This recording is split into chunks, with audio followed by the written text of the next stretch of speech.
नारद जी कहते पृथ्वी में बड़े बड़े तीर्थ स्थल हैं, इसलिए मैंने पृथ्वी का भ्रमण किया। मैं हर जगह गया, पुष्कर, प्रयाग, काशी, गोदावरी, श्रीरंगम, सेतु बंधनम एवमादिषु तीर्थेषु भ्रममाणस इतस्ततः।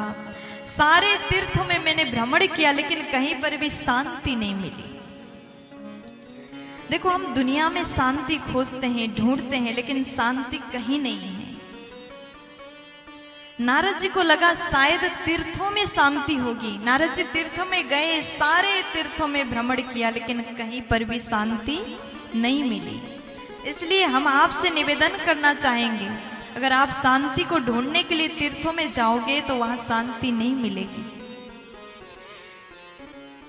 अगर आप बाहर शांति ढूंढना चाहते तो सबसे पहले अपने अंदर ढूंढिए।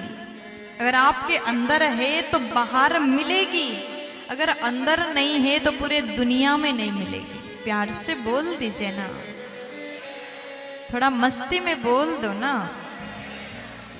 अब नारद जी महाराज बोले कि कहीं पर भी शांति नहीं है। क्यों? क्योंकि आजकल के लोग झूठ बोलते हैं, सत्यता नहीं है। मनुष्य के अंदर दया भाव नहीं है, पवित्रता नहीं है। हत्या, हिंसा बढ़ गया, लोभ बढ़ गया, ईर्ष्या भाव बढ़ गया। मनुष्य एक दूसरे से जलन भावना रखते हैं, कहीं पर भी शांति नहीं है। और इसी चक्कर में घूमते घूमते मन उदास था, एक जगह में पहुंच गया जहां भगवान कृष्ण ने अवतार लिए, लीला किए। भगवान श्री हरि श्री कृष्ण के लीला स्थल में पहुंचा तो वहां पहुंचने के बाद एक दृश्य मैंने देखा। नारद जी अपनी सुना रहे हैं। नारद जी कहते एक दृश्य देखा जहां एक सुंदर युवती कन्या बैठ करके रो रही हैं और चारों ओर सुंदर सुंदर कमल नयनी नारियां सेवा कर रही हैं। कोई पंखा कर रही हैं, हवा कर रही हैं, फिर भी वो देवी बीच में बैठ करके रोती जा रही है।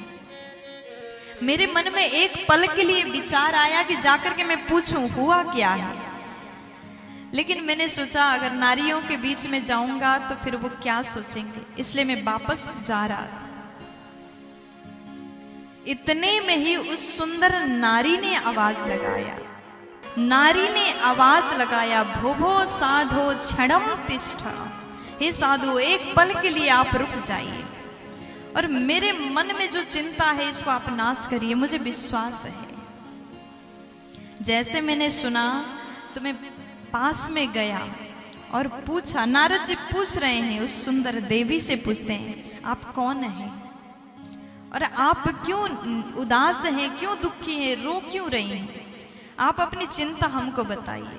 मैं भक्ति हूं और ये दो वृद्ध पुरुष लेटे हुए हैं मूर्छित अवस्था में, ये दोनों मेरे पुत्र ज्ञान और वैराग्य हैं। मेरा जन्म दक्षिण भारत में हुआ, कर्नाटक में मैं बड़ी हुई, कभी कभी महाराष्ट्र में रही हूँ और जैसे मैं गुजरात पहुंची, वहां पहुंचने के बाद मैं वृद्धा हो गई और जैसे वहां से वापस ब्रजधाम वृंदावन में आई तो यहाँ आने के पश्चात मैं पूर्ववत सुंदरी हो गई, जवान हो गई। नारद जी कहते ये धाम की महिमा है। बोलिए वृंदावन धाम की जय हो। देखो, ब्रज धाम की महिमा के कारण भक्ति तो पहले की तरह जवान हो गई, लेकिन ज्ञान वैराग्य वृद्ध ही है।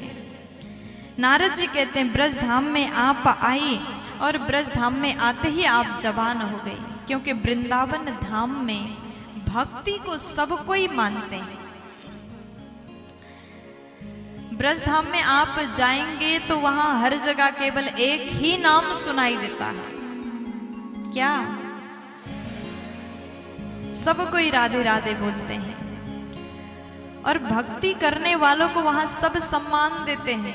आप अगर ज्ञान का अभिमान के साथ में जाओगे तो कोई भी आपको नहीं पूछेगा। वृंदावन में थे कि नहीं थे आप लोग? अभी तो मन से गए हैं, अब तन से भी जाना किस किस को? हाथ उठाइए। हमारे साथ कौन कौन चलेगा? अब नारद जी महाराज कहते हैं ब्रज धाम में हर पल हर क्षण आनंद है। जहां पर भक्ति की गंगा बहती है, श्री राधा नाम में सब कोई झूमते हैं। ब्रज में परिक्रमा करते हैं तो सब राधे राधे गाते हैं। वृंदावन में बहुत ज्यादा भीड़ है, लेकिन सब कोई उस भीड़ में भी आनंद में झूमते हुए राधा नाम गा रहे हैं। ये ब्रज की महिमा है। वृंदावन धाम की महिमा जितना भी वर्णन किया जाए उतना कम है।